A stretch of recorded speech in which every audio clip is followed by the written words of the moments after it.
What's up, Taiwan? I'm Eric Allen. Thanks for joining us here for the news. The debate over Taiwan's military funding has gained attention both at home and abroad. The country is now set to propose a $1 billion special defense budget. And as Alan Liu reports, part of that will be used for the newly announced T-Dome air defense system. Taiwan is preparing to spend big, with a new special defense budget that could reshape how the country prepares for conflict. At this year's U.S.-Taiwan Defense Industry Conference, Taiwanese lawmakers laid out plans to budget an additional $40 billion for defense in the coming weeks. 我们国家政府会提出来一个新的国防特别预算，它是7年期，那它的规模来到1.3兆台币，其中前4年是支付的高峰期。 Wang says U.S. President Donald Trump's administration has pressed allies to take responsibility for their own defense. Taiwan's special budget, he says, will not only strengthen U.S.-Taiwan cooperation, but also open opportunities for collaboration in the defense industry supply chain. Taiwan's Defense Minister Wellington Koo later confirmed the budget's time span of 7 years, but said the final amount hasn't been decided.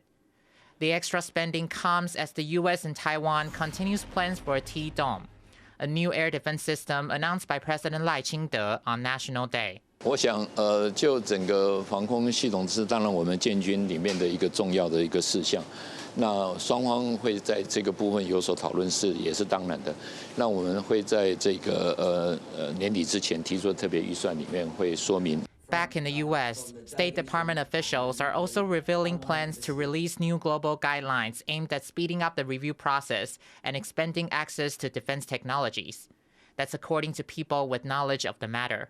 The U.S. government is going to release new global guidelines, not just Taiwan guidelines, but global guidelines to expedite consideration and then releasability of technology for defense partners, including Taiwan. But it might not be easy to get the special budget clear in the legislature, where the ruling party does not hold a majority. Still, the government hopes these plans will help Taiwan stand on its own 2 feet when it comes to defending itself. Justin Wu and Alan Liu for TaiwanPlus. Japan's new Prime Minister, Takaichi Sanae, says she's ready to get to work. While domestic issues will take up much of her attention, her foreign policy is attracting attention too, in places like Beijing. Her past indicates that Taiwan may have a friend, if only an unofficial one, in Takaichi. John Van Trieste reports. Japan's new Prime Minister, Takaichi Sanae, is flanked by her cabinet for a group photo. With just 2 other women in the group, this might not be quite the glass ceiling moment some had expected. Still, Japan's first woman Prime Minister has arrived. She says she's ready to dive into the job. I'm firmly determined to build a strong Japanese economy and to protect Japan's national interest through diplomacy and security. In her hometown, Nara, it's Japan's domestic problems that are on most people's minds, and they hope Takaichi will help turn them around. Prices have gone up and it's tough. Honestly, I mostly shop at 100 yen shops now. It's hard to get by. I hope she'll pay attention to that, but she's mostly in Tokyo, right? She doesn't come to Nara much. I'd like her to support Nara much more. Support for childcare and help for women returning to work after having children. I hope there will be more policies in those areas. But from Trump's tariffs to relations with powerful China next door, Takaichi has a lot to do on the diplomatic front too. With neighbors like China, her nationalist politics may cause irritation. She's known to visit this controversial place, Yasukuni Shrine, where Japan's war dead are remembered. They include convicted war criminals from World War II. And she's a close friend of Taiwan, too. On a visit in April, she even met with President Lai Ching-te. Beijing says her selection as prime minister is an internal Japanese affair, but urged her to hold the line on political documents Japan and China have signed, including on issues like Taiwan. 希望日方同中方相向而行，恪守中日4个政治文件各项原则，信守在历史、台湾等重大问题上的政治承诺，维护双边关系政治基础，全面推进中日战略互惠关系。 In Taiwan, though, there's confidence that Takaichi will bring closer ties with Japan. 特别是对打造民主的非红供应链那能够密切合作。另外，我们也期待在台湾争取参加 CPTPP 能够得到日本政府更大的这个支持。Among the things Takaichi has suggested is a regional quasi-security alliance that would include Taiwan, as well as closer cooperation in tech. If Takaichi's past is any indication, informal ties with Taiwan could grow under her premiership. Howard Zhang and John Van Trieste for TaiwanPlus.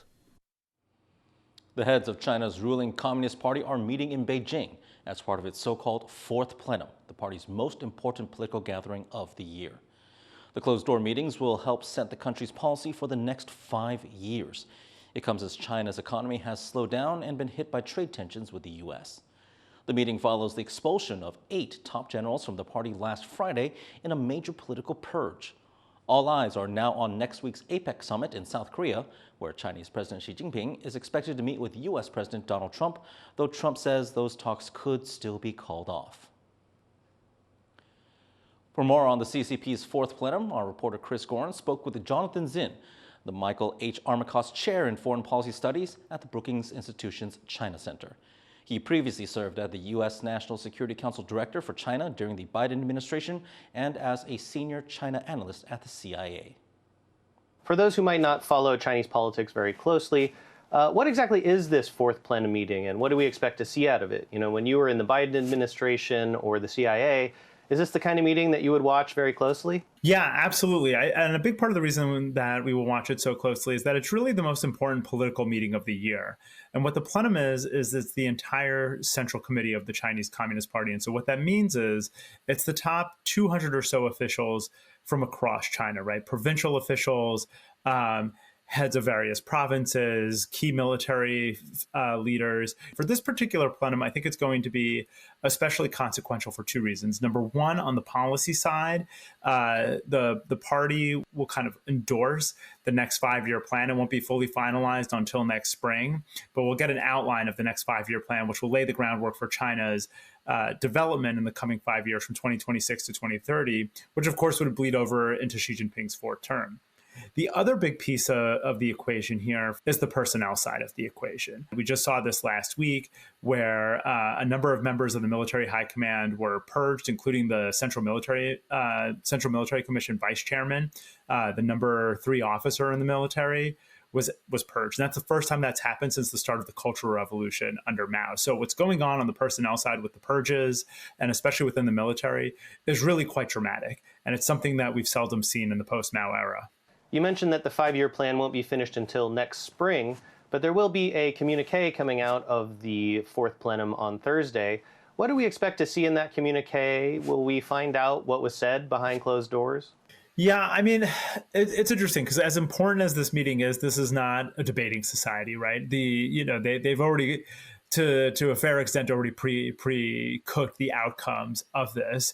Right. So I think that the documents are important because it is the most authoritative document that you're going to get from the party in a given year. I fully expect, since Xi Jinping is this far along in his tenure, I think he feels very confident in the trajectory of his economic policy and his industrial policy, that this focus on advancing China's techno-industrial prowess, advancing its manufacturing prowess, I think he sees it as being on the right path, even with the problems that it's causing. This plenum comes just a week before Xi Jinping is scheduled to meet with U.S. President Donald Trump at the APEC summit in South Korea. Do you see any significance there? I think it's no accident that Xi Jinping scheduled the plenum to occur just before he's supposed to meet with Trump, right? There's no fixed date for the plenum, right? So that he can have this big meeting at home that would enhance his aura of authority going into the summit with President Trump. And what's striking to me as an American and disconcerting is the juxtaposition, right? Xi is going to walk in this meeting having just put his imprimatur on the next 5-year plan for China. And meanwhile, the U.S. government here in Washington may or may not still be shut down. What about cross-strait relations? Is anything coming out of this 4th plenum meeting or the 5-year plan expected to change China's cross-strait policy or the relations between Beijing and Taipei? So I don't see the plenum itself having a big impact. One of the things that I am still on the lookout for as we get to the end of the year, though, is that they did a big cross-strait exercise, Strait Thunder, back in April of this year. But it was a straight thunder A, which means that they will probably do like they did last year, a straight thunder B at some point. I think the other point of discussion on cross-strait issues that's been more consequential here in Washington, at least, is this discussion about, is Taiwan going to come up in the conversation or in subsequent conversations between President Trump and President Xi? It's switching from not supporting Taiwan independence to actually opposing it. The kind of distinction that might be lost on a leader like Trump, who's not necessarily immersed in these issues. But what I've been hearing more recently is actually the Chinese don't want to set the precedent that this is up for negotiation, right? They don't want to introduce this into the equation because they want to be able to say, we have a principled approach to Taiwan, and so we're not going to talk about this at all with the Americans right now, especially since they don't have that kind of trust in Trump that whatever they agree to, he'll actually stick to it. That was Jonathan Zinn of the Brookings Institution. The Agriculture Ministry has ordered a 5-day freeze on the transport and slaughter of pigs across Taiwan. The announcement comes after 117 dead pigs in Taichung's Wuqi Township tested positive for African swine fever, though more testing is needed to confirm the disease. Back in May, Taiwan was declared the only Asian country to be free of all 3 major swine diseases. In addition to the pause on transport and slaughter, kitchen waste will also be temporarily banned as pig feed. Officials say a large amount of rainfall has caused a newly formed barrier lake in Hualien to overflow, prompting evacuations. 而且在按照他昨天的溢流口，在逐渐的缓慢的在溢流出来。这段时间所做的堤防、河道的疏浚都没有危害。 The new lake, connected to the Taiwan River, was formed after a recent landslide. As a precaution, nearly 100 residents in downstream Dongfu village were evacuated and construction equipment was removed. In September, the main barrier lake collapsed and overflowed, causing catastrophic flooding that killed 19 people in Guangfu Township. Officials say the new lake holds around 600,000 tons of water, making it much smaller than the main one. 60万吨其实水量是不大，那从上游下去下到底下，即使全部都下来，大概抬高也是60到70公分。 All emergency conditions from the new breach were lifted Wednesday morning. Taiwan could see lower tariff rates with the U.S. as the latest round of talks is wrapping up.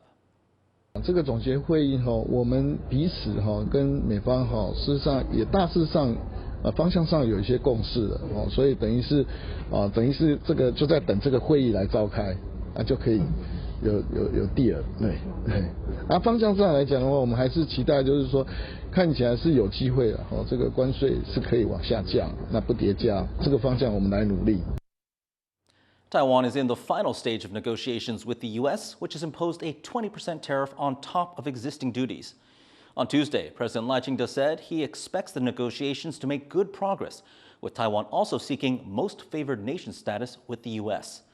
While trade talks continue, Taiwan is readying itself for the upcoming APEC summit.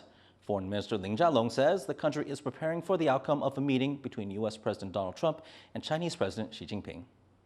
我们都有跟着不同的发展的可能的所谓剧本或想定去做一些预判跟应用。Ling says Taiwan is closely monitoring possible actions by China and maintaining close communication with the U.S. A meeting between U.S. President Trump and Russian President Vladimir Putin has been put on hold after Putin rejected a ceasefire proposal for the war in Ukraine. No, I don't want to have a wasted meeting. I don't want to have a waste of time, so I'll see what happens. But we did all of these great deals, great peace deals. They're all peace deals, agreements, solid agreements, every one of them. But this one, and I said, go to Trump last week said he and Putin would meet soon in Hungary to discuss an end to the war in Ukraine. But Moscow rejected calls for an immediate truce, insisting that Ukraine give up territory as part of any deal, a condition that Kyiv rejects.